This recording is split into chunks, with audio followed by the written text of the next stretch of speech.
Auditeurs, auditrices, mes salutations en Jésus-Christ. Le titre de notre partage spirituel, la résurrection spéciale des perdus. Désormais, vous verrez le Fils de l'homme assis à la droite de la puissance de Dieu et venant sur les nuées du ciel. Matthieu chapitre 26, verset 64. Cette voix qui pénètre l'oreille des morts, ils la connaissent. Combien de fois ces tons plaintifs et tendres les ont-ils appelés à la repentance? Combien de fois n'a-t-elle pas été entendue dans les supplications touchantes d'un ami, d'un frère, d'un Rédempteur? Pour ceux qui rejettent sa grâce, aucun autre ne pourrait être aussi plein de condamnation, aussi chargé de dénonciation que cette voix qui a si longtemps plaidé. Détournez-vous, détournez-vous de vos mauvaises voies, car pourquoi mourriez-vous? Ézéchiel chapitre 33, verset 11. Cette voix réveille des souvenirs qu'il voudrait effacer. Avertissement méprisé, invitation refusée, privilège bafoué. Il y a ceux qui se sont moqués de Christ dans son humiliation.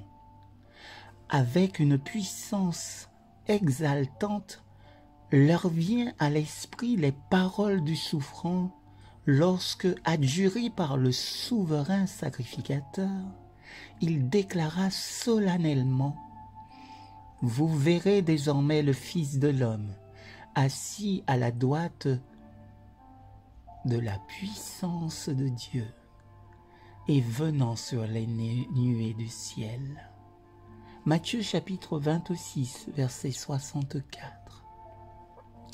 Maintenant, ils le voient dans sa gloire. Et ils doivent encore le voir assis à la droite de la puissance de Dieu. Ceux qui se sont moqués de sa prétention à être le Fils de Dieu sont maintenant sans voix. Il y a le hautain Hérode qui s'est moqué de son titre royal et a demandé aux soldats moqueurs de le couronner roi. Il y a ces mêmes hommes qui, avec des mains impies, placèrent sur sa forme la robe de pourpre, sur son front sacré la couronne d'épines, et dans sa main impie le sceptre mimique, et se prosternèrent devant lui dans une moquerie blasphématoire. Les hommes qui frappaient et crachaient sur le prince de la vie se détournent maintenant de son regard perçant et cherchent à fuir la gloire écrasante de sa présence. Ceux qui ont enfoncé les clous dans ses mains et ses pieds, le soldat qui a percé son côté, voient ses marques avec terreur et remords.